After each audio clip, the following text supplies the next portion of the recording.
I am really delighted to be able to introduce you to the next section of our agenda.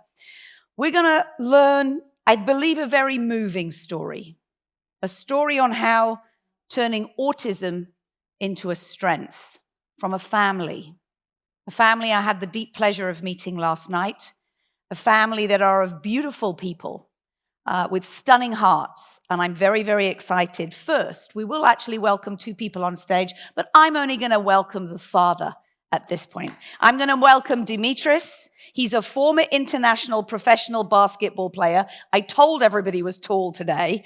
And a multi-time European and Olympic champion. He's also an inspirational speaker. And I'd like you to honor the fact that normally he would deliver this speech with no notes, walking about the stage in Greek. Okay, but today he's going to help us, because none of us speak that language, or a lot of us don't, by delivering it to us in English. So I'm very, very grateful for you doing that. Please put your hands together. Warm welcome, Dimitris.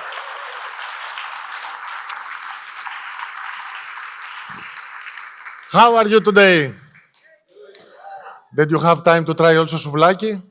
Or only the delicious food we ate last night with Mrs. Lignou arranged everything? I hope you have a good time in our beautiful country. I'm very proud to be around you.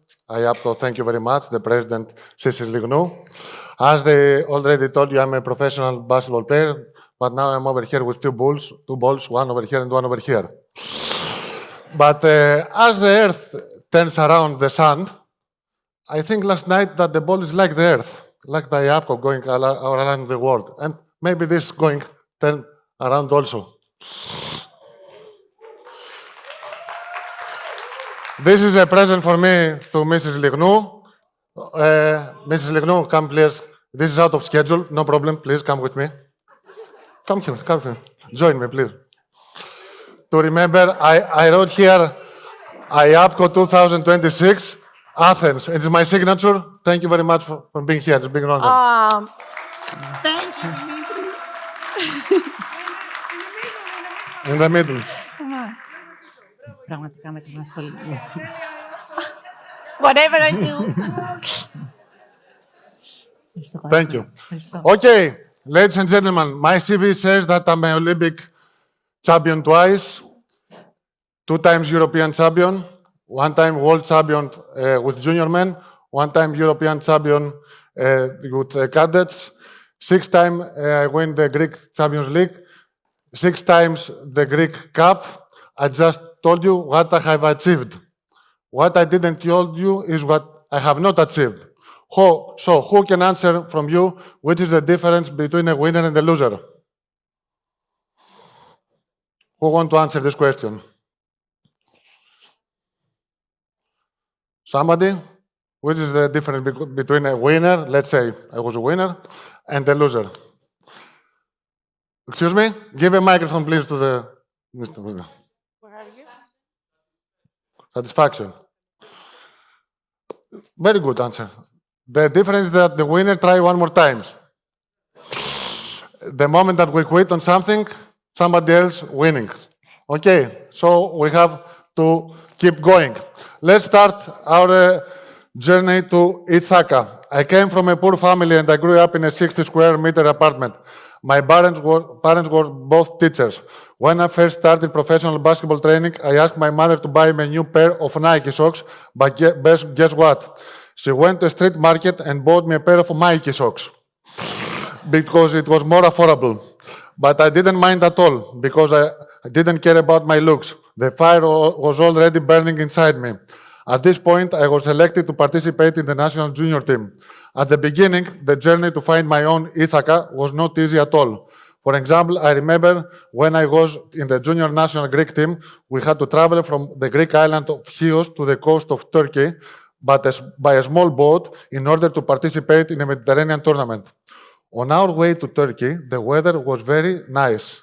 So we got there and we won the gold medal. But on the way back, the sea was very rough because of very strong winds. The winds reached 8 bar. Half of the athletes were inside the boat vomiting, while the rest of us were outside holding on tightly to the boat's ropes while the waves rained down on us. This is true story. But that's how life would be from now on, with its ups and downs, with calm seas and with rough seas. So when I was 15 years old, I had to take 2 buses and 1 train every day to join my first professional team in the sporting basketball club where I got my first salary. 15 years old, I was already professional. It was then when I started to realize the importance of teamwork. We had a leader, we relied on each other, and we had specific roles in order to protect each other. We always had each other's back no matter what. Then I moved into bigger clubs, and there I learned even bigger lessons. For example, an important lesson of a healthy team was that, of course, there are going to be disagreements, but they should always stay behind closed doors. For example, in Panathinaikos, Mr. Obradovic and Mr. Itoudis were my coaches. When we walked past their office, we often hear them arguing strongly. But when we went out on the court, there was only one voice, that of the head coach. In non-successful teams or companies, they pretend they agree on everything behind closed doors, and outside they argue behind each other's back. Creative disagreement that stays in is healthy for any kind of company or a team.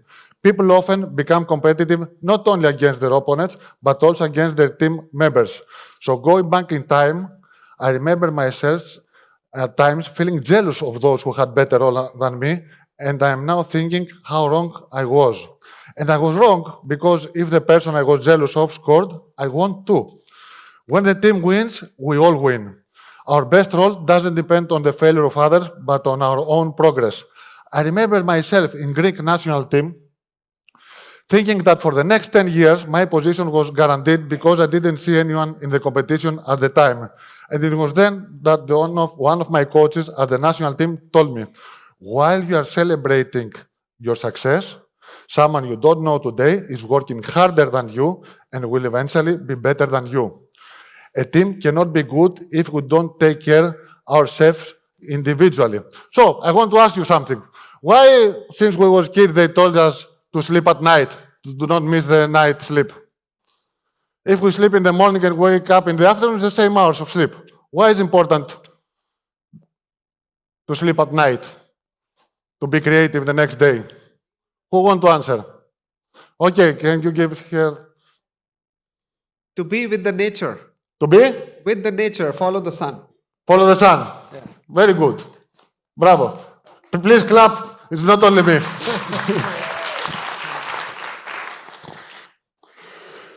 Okay, let's explain it. So in my championship years, I learned, for example, that the hours the human body rests are between 11 p.m. and 5 a.m. This is because the old days when there are no lights, TVs, or internet, people slept when it was dark and woke up with the first light of the day.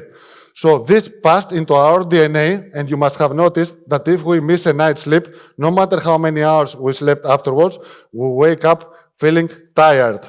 That's why last night I go to sleep early. Besides, at night, melatonin, which is an antidepressant hormone, is produced in our bodies. I learned to arrive earlier than the scheduled time for any task I may have, meaning not only to be on time, but also to prepare myself physically and mentally. I also learned later to control my emotions better. The champions you might admire do not celebrate much after winning a single game and don't get disappointed easily after losing one. They stay focused on their goals until the end of the season. They also have a fantastic routine. Whether it's Monday or Sunday, they never change their habits. I have also learned to see through any person I'm talking to.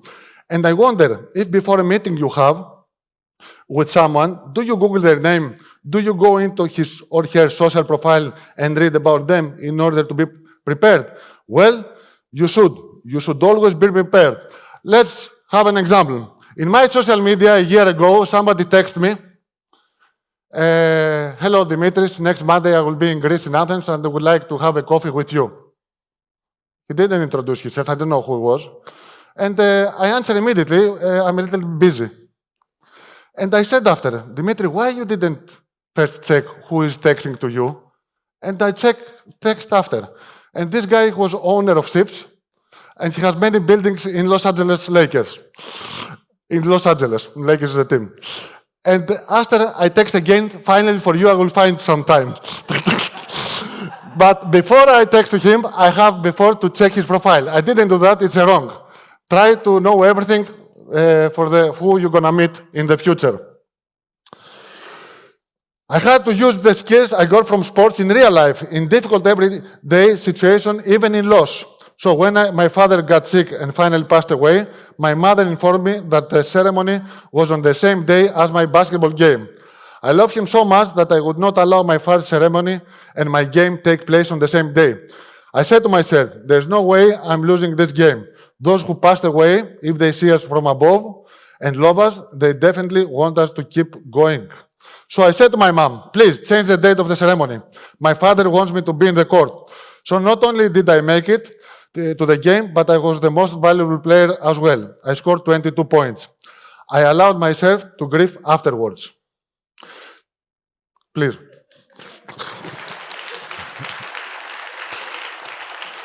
Teamwork, self-denial, sacrifice for the team and for my family. Chase goals and not people. Don't be afraid to expose yourself. I could never imagine that all these skills would be so useful later in my life. I married my wife, Elia. She's sitting over here. One clapping more again, please. Thank you very much, because happy wife, happy life. So I married my wife, Elia, and we had a daughter named Aria. She's over there. The love of my life. We named her after my beloved father, Aristides. So, now I want your focus. When Aria was 3.5 years old, she was diagnosed with autism. The doctors told us back then that she would most likely never speak properly and would never be able to tie her own shoelaces. At first, it came to us as a shock, mostly because we didn't have the knowledge of what autism was. While Aria was a child, we didn't have many problems with others. But when she became a teenager, there were serious issues to deal with. Bullying started at school because she was different. Doors started closed in many respects. Friends started leaving us when their children didn't want to hang out with Aria anymore. They wouldn't invite her to birthday parties or didn't even ask her to go out for a walk with them, as teenagers usually do. A ship in harbor is safe, but that's not what ships were built for. It was about time to try to convince my wife to activate the good people who always outnumber the bad ones, who finally back off or pretended to be nice at the end. It was time for her to understand that for the first time we should take advantage as a family of my and recognition I had from my basketball career and make our daughter's diagnosis public. Only then we would help not only Aria, but thousands of other families with the same or similar issues. When you diffuse a light, it goes everywhere. At the beginning, my wife, Elia, didn't want to tell me that if we go in public and stigmatize, we will stigmatize Aria, and that there is no way going back after that. I spent months trying to convince her, but I failed, which was understandable because that's what mothers do. They need to protect their children. We used to visit a mental health doctor for psychological support because, as we said, when you feel well, everybody else around you is feeling well too. The doctor gave me a solution that even he didn't expect. He told my wife that I have signs of Asperger syndrome. Asperger is the highest functioning level of autism. Einstein had it, Newton had it, Elon Musk has it, and I have it, just the four of us. And of course, we are the best friends. Anyone else in my position would blame the doctor for this diagnosis and would have denied immediately, but not me. So I saw the big picture and I saw the sacrifice for my team, which was my family, but also for the community. I had this vision. If I took the public with me, things would improve. That's what I told my wife. Since you wouldn't let me talk about our daughter, I'll talk about myself. And I say that I'm in the autism spectrum instead of Aria. So, to increase awareness in my coming out, I took the great basketball legend Nikos Gallis and NBA star Giannis Antetokounmpo with me to support my cause. So my team was big and strong and immediately got people's attention and support. Light was shed not only in society, but also in my home. On the same day of my coming out, my daughter Aria said to her mother, "Mom, I want Dad to say to people that I have autism too." My wife Aria asked her, why do you want that? And Aria said, because I want people to respect me more. And because I want to make the world a better place. This is the power of the team. This is the power of coming out, talking about your issues. This is the power of growing the team. So for 4 years now, apart from helping thousands of people, bad attitudes towards Aria have dropped almost to zero. But we always stay alert and we're always there for each other. We always work as a team by joining our forces. Because in the end, supporting each other is what civilization is all about. What you give is what you get. May you bless supporting each other, taking care of yourselves and your team, keeping your ears and eyes open to the changing times, and your team will grow stronger, and with it, you will go stronger too. Happiness takes work, and it's not forgiven. And don't forget that relying on each other is a sign of civilization. I think that my daughter and I can say that we have achieved a lot to this day. But mainly, we have succeeded in giving hope to thousands of people. What is the power of hope? Let's see it through an example. In 1957, an experiment was done. They put some mice to swim. After a few minutes, they were exhausted. They took them out, and soon as they rested, they put them back in the water to swim again. The second time, some of them, they swam for up to 62 hours. What was the difference? Who can answer to me? Why the second time they swim more?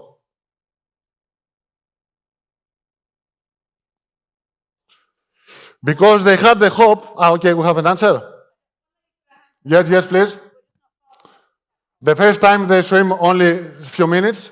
They put them out, they put them back again to the water, and the second time they swam even 62 hours. What was the difference on this experiment? Exactly. You are my friend. You are ready to make here talk. Thank you very much. The second time they continued to swim because they had the hope that someone would take them out again. This is the power of hope. Aria taught me that the most valuable thing in life is how to treat each other and not what we own. That's why we are here today, so that each generation educates the next one about diversity and inclusion. Ladies and gentlemen, during my speech, I told you that when Aria was diagnosed with autism, we were told by the doctor that she would not be able to tie her shoelaces and would not be able to speak properly. Let's welcome my daughter and let her introduce herself in 3 languages that she speaks fluently.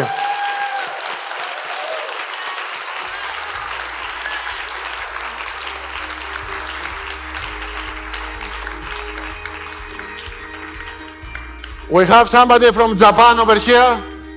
Japan? Spain? Spain?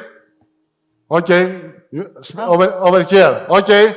And Great Britain, you already know. So, I'll let Aria to speak to you, and we will be back again.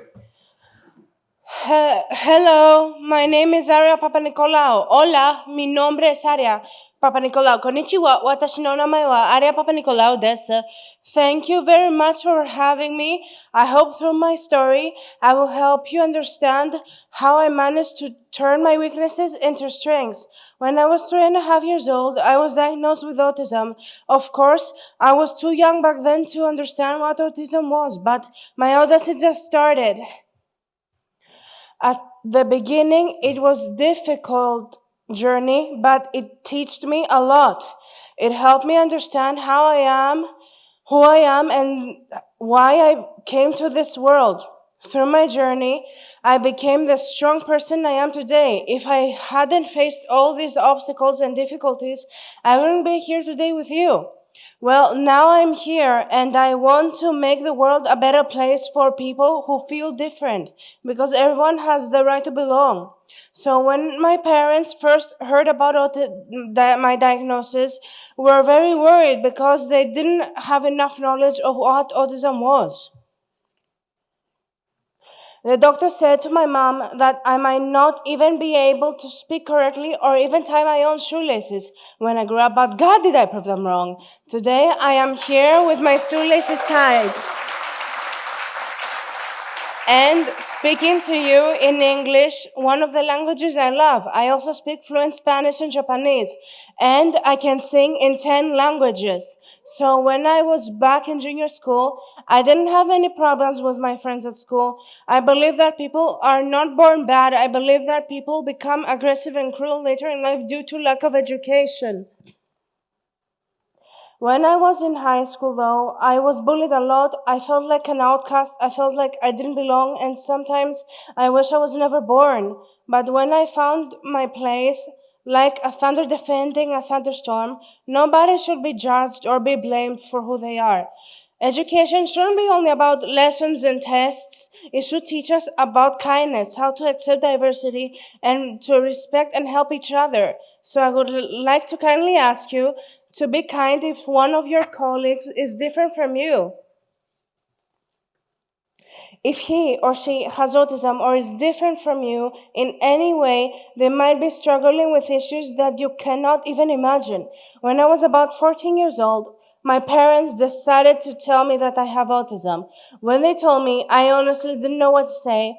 I did some research through my phone, and when I finally understood what autism was, I felt like I was in a cage my whole life, and I was finally released. I felt free. I know I'm different from you. I have learning difficulties, but that does not mean that I cannot learn. I can learn a lot, but in a different way from you. For example, I cannot understand much through reading large books, but I can learn a lot through YouTube videos and images because that's easier for me to keep them in my head. We might be different in some ways, but we're also the same. I have dreams like you do. I am studying animation. I want to become an actress and a voice actress, and I want to have a family of many children. Last year, I played as a voice actress in Disney's live-action Lilo and Stitch and Zootopia 2. I also participated in Hollywood movie The Odyssey of Christopher Nolan. I was a civilian citizen who was waiting for Agamemnon to return from the War of Troy. I felt very proud because I was honoring my ancestors and my heritage. I love history. My most favorite is Greek and Japanese mythology. I admire Odysseus because he outsmarted his enemies, he was strong and brave, and he never gave up. Every person comes to Earth in a different way. We are all unique and special, and we must learn to love ourselves with our strengths and weaknesses. It is not our choice whether we will be born black or white with autism or not, whether we will be born in Greece or in America. However, it is our choice to respect and be kind to each other, as well all share the same planet. Never forget that no one suffers from autism, but they suffer from exclusion. Thank you once again for having me on IAPCO stage. It was a pleasure and an honor. Aria, wait, come with me. Come after, hello.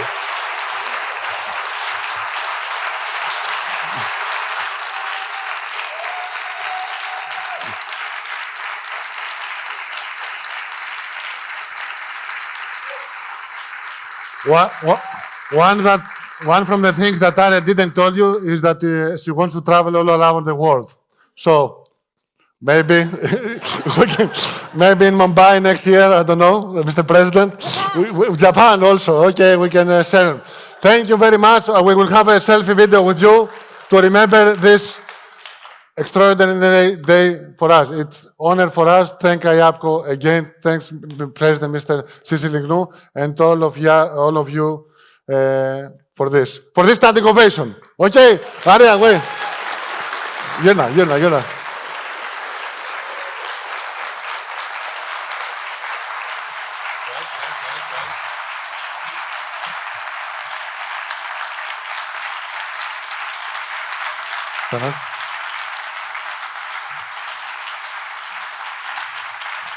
Thank you very much.